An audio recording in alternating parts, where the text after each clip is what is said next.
Eh bien, très chers téléspectateurs abonnés sur notre chaîne YouTube, nous arrivons à la quatrième partie. Nous allons à la quatrième partie de notre session d'information. Aujourd'hui, c'est les logiciels BIM Infrastructure, les projets routiers avec Civil 3D. Et bien, maintenant, nous allons commencer à créer des lignes. Nous allons commencer à faire des tracés géométriques des projets de route. Donc, on va commencer par créer les alignment. Donc, on va faire les tracés en plan de notre route. Comment on peut faire les tracés de cette droite-là, cette ligne-là, cette droite de notre route? Eh bien, on va aller dans Alignment Creation Tools. Je crée là-bas. Et bien, là-bas, ça me donne Alignment. Next, je donne le nom de ma Alignment.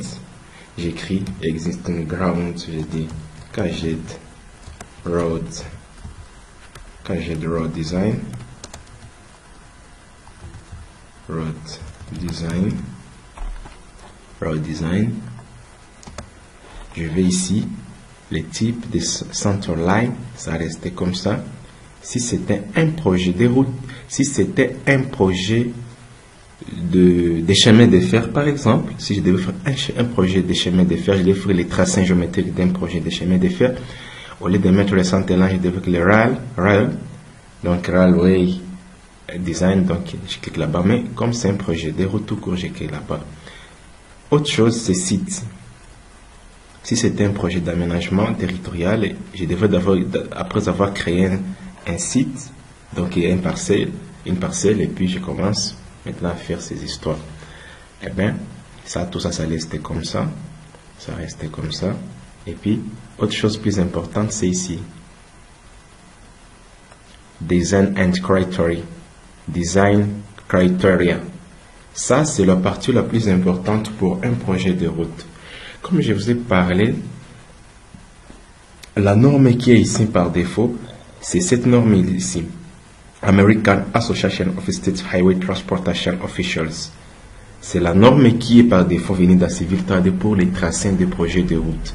Mais prochainement, la semaine prochaine, je vais vous parler des Country Kits. Donc, comment vous pouvez utiliser Civil 3D en intégrant les Country Kits, donc les normes standards de d'autres pays. Par exemple, nous allons utiliser la norme française, l'ARP et autres. Donc, nous allons vous montrer comment on fait ça parce que je l'ai expliqué ici. Ça, c'est la norme américaine. Et cette norme américaine pour les tracés de route, vous pouvez les retrouver. Ça, c'est 2011. Mais l'ouvrage que j'ai, c'est cet ouvrage ici. Ça, c'est donc la conception des structures de route. Donc, Design of Pavement Structure. Donc, la conception des structures routières. Ça. Donc, ça parle de comment vous pouvez concevoir et dimensionner les chaussées souples, flexibles et rigides. Et aussi comment vous pouvez concevoir des projets d'autoroute. Alors, et ça c'est pour le pont. Les 2011, je ne l'ai pas encore, mais je peux les télécharger, mais je l'ai déjà lu, sauf que j'ai perdu l'ouvrage. Et c'est ça ici, cette norme-là. Si tu cliques ici, Use Criteria Based Design, vous cliquez là-bas, ça vous donne les normes. Et les normes sont là. Vous voyez, pour ce qui est des maximums des pentes de dévers, selon cette norme-là, il y a 4% pour des chaussées normales. Mais pour ce qui est des projets d'autoroute, on met 6% par défaut. Et tout ça, vous pouvez les retrouver dans cet ouvrage ici. Ça se trouve ici, dans cet ouvrage ici, pour les projets de route et autoroute. Vous pouvez les trouver aussi dans cet ouvrage ici. Et bien d'autres ici, les normes américaines, cette norme ici. Eh bien, vous pouvez les trouver, toutes ces normes, vous pouvez les retrouver en Internet. Vous ne les trouverez jamais nulle part en français, tout c'est en anglais. Donc, c'est un livre de 600 pages, mais qui est tellement très important et vraiment consistant. L'information qui s'y trouve, c'est tellement très capital pour un ingénieur qui fait des projets de route. Eh bien, là-bas, alors, nous, on va choisir ça. Si c'était, le Super Elevation, je vais vous parler ça la semaine prochaine. On utilise le Super Elevation pour ce qui est des projets d'autoroute. Et moi, je vais vous parler ça prochainement. Et bien ici, quant à moi, ici, j'ai parlé de ça. Donc, ça reste par défaut. Transition Length Table. Des lines, 2 lines ou 4 lines. Notre route, c'est là des deux voies. Attachment method, nous allons tous par défaut. Steering design speed. Ça, c'est très important pour ce qui est des projets de route. Là, vous allez définir la vitesse. Vous savez très bien, lorsque j'ai expliqué dans mes vidéos précédentes, quand j'ai parlé des Covadis, en fait, j'avais expliqué en long et en détail les normes françaises, l'ARP. Donc, on choisit la fonction de vitesse de référence par rapport aux classifications de routes. Si c'est 60 km, si c'est 80 km, donc il y a des routes par rapport à l'importance des trafics automobiles. Pour l'autoroute, ça est 100. Mais pour si c'est une route normale, la vitesse de référence, c'est 60 ou 80. Alors ici, on met 80 km par heure. Donc nous allons concevoir notre critère de conception, notre classification des chaussées. Ça sera une chaussée roulable à une vitesse max de 80 km par heure. Donc ça sera dans l'avenue ou autre. Donc c'est une route locale normale. Eh bien là-bas, je clique sur OK. Et voilà. Ici, ça me présente cet outil, cet onglet qui s'affiche. Alignment Layout Tools. Là, on me dit comment je vais concevoir la géométrie de ma chaussée. Avec des lignes tangentes ou des tangentes avec des courbures. Et ça, c'est parmi la particularité des civils 3D. Tu gagnes le temps et c'est ça ces outils intelligents des BIM dont je vous parle qui Covadis n'a pas. Donc, en même temps, je suis en train de faire des tracés de route. Lui-même sera en train de créer avec des outils intelligents des courbes. Et là, des courbures, donc des raccordements circulaires, voulais-je dire. Eh bien, là-bas, qu'est-ce que j'ai fait? Je commence ma route ici. Là-bas. Là-bas. Oui. Voilà.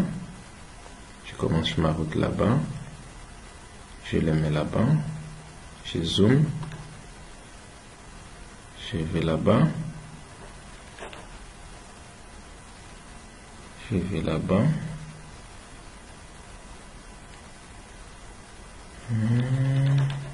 Là, là, là, là, là. Putain.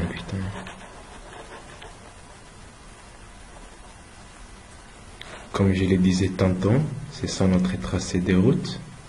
Ça est là, comme vous voyez. Design speed, vitesse de référence de conception, c'est 80 km par heure. Notre route commence de PK00 jusqu'à PK885.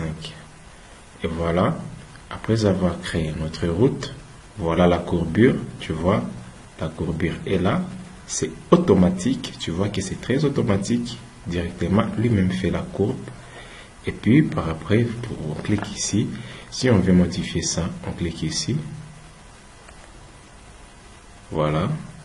Ça va nous présenter ça. Tu vois directement. Vous pouvez aller ici, Alignment Properties. Alignment Properties. Ça peut vous donner les propriétés, tous les points, les makings, les contrasts, les design creator, tout. Si vous voulez modifier ça, vous pouvez aller ici, les table. Voilà, ici. Vous pouvez voir. Ça peut vous donner ça. Vous pouvez créer des hyperélévations. Si vous voulez créer des hyperélévations, moi je vais vous montrer ça.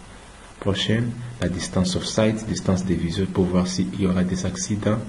Et ça, les propriétés, vous voulez modifier la couleur, vous voulez donner une autre couleur, ainsi de suite, et tout ça se modifie ici. Et de là, comme j'ai déjà créé ça, je vais ici, là-bas, je dois passer. Maintenant, je dois créer le profil, création des profils. Je vais là-bas, j'ai créé création profil from surface, cette surface ici, je clique OK et voilà, c'est ça mon profil surface. Et voilà, je clique sur Add. Si je vais créer des samples offset, là, c'est quand je vais vous parler comment vous pouvez créer un projet d'autoroute. Vous voulez faire un projet d'autoroute avec Civil 3D. Donc, vous voulez créer ces genres de projet ici. Ici, c'est où? Là-bas, là-bas, là-bas, là-bas. Par exemple, ça. Vous voulez faire ce genre de projet avec Civil 3D. Lorsque vous voulez faire des autoroutes comme ça, je vais vous montrer les rôles de créer des super élévations. Je crois que dans les jours à venir, je vais vous parler de ça. Ou quand je vais parler d'InfraWake ou un autre logiciel, eh bien, je suis sûr et certain que je vais vous parler de ça. Et mais dans ce cas-là, il n'y aura pas de décalage. Je clique là-bas, Add. Je clique sur Dry in Profile. Là-bas, vous voyez déjà Select Alignment. C'est déjà par défaut. Vous pouvez donner le nom à votre profil. On dit profil en long projet route.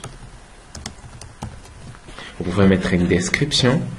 Profil view Celeste. Comme ça, vous pouvez modifier les couleurs. Tout ce que vous voulez.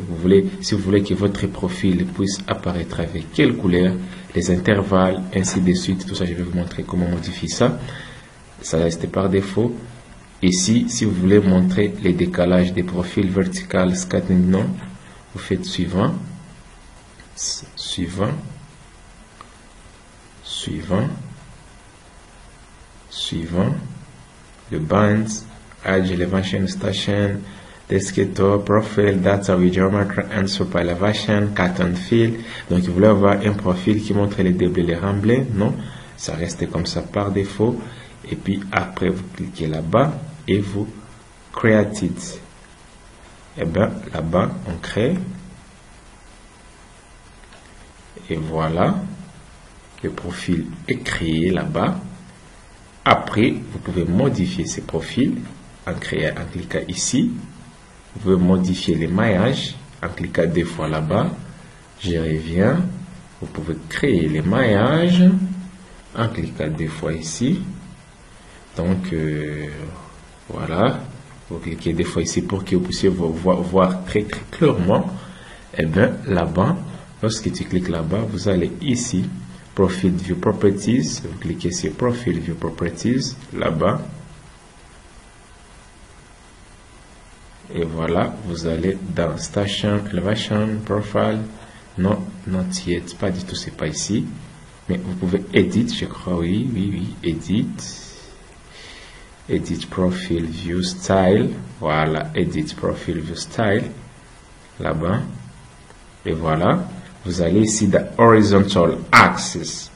Vous mettez 20 mètres, par exemple. Vous entrez dans Vertical Axis. Intervalle entre les points, donc le maillage pour la visibilité. Et vous cliquez OK. Et vous regardez. C'est plus visible. Tu vois, c'est vraiment visible.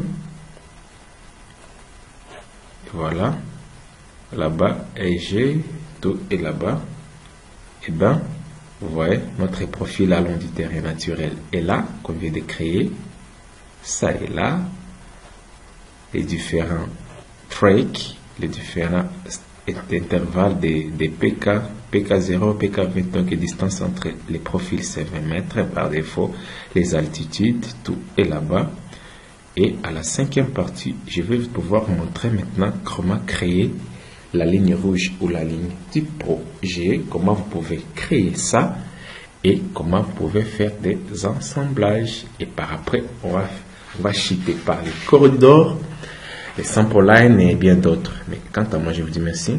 On se retrouve à la seconde partie pour vous montrer comment vous pouvez créer la ligne du projet. Donc, vous pouvez créer ce que nous appelons Creation Center, donc la ligne rouge du projet. Eh bien, merci. Et on se retrouve à la 5e partie de cette session de formation sur le logiciel BIM Infrastructure avec Civil 3D 2017. Merci et à tout à l'heure.